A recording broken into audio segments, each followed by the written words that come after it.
Баршаңызға сәлем достар, менің YouTube каналыма қош келдіңіздер. Бүгін сіздермен ерекше кешкі асқа ерекше тағам түрі, тұнған тағамы мамосяйты әзірлейтін боламыз.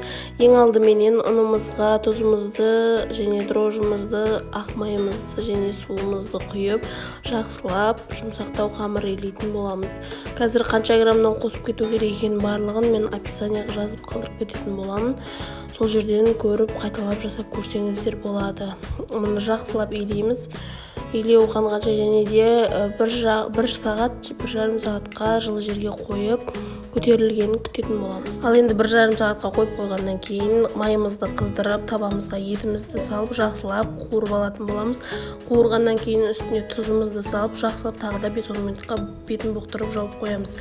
Одан кейін үстіне пиязымызды салып, сарымсағымызды жайлап турап майдалап, оны да салып қуыратын боламыз. Және сол сәл қуырып болғаннан кейін үстіне сәбізімізді, картобымызды саламыз, томатымызды салып, және де приправаларды қосатын боламыз. Приправада менде зелень болды, паприка және де кез келген приправаны қолдансаңыздар болады.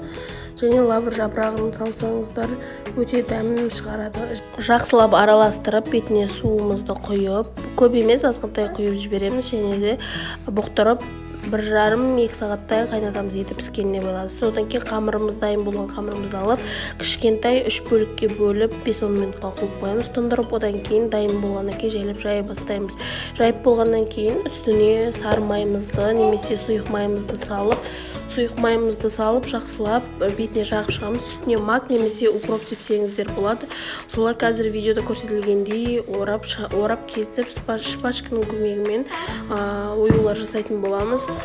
Қазір менде шпажка болмады, сол себептен де осылай жасап шықтым. Енді одан кейін мантабаркімізге суымызды қайнатып 1,5 сағаттай мантабаркіде пісіріп алатын боламыз. Және де подлиппен ұсынсаңыздар болады. Маған ұнаса, маған лайк басып, тіркеліп, пікір қалдыруды ұмытпаймыз. Бұдан кейін неше түрлі рецепттер шығатын болады.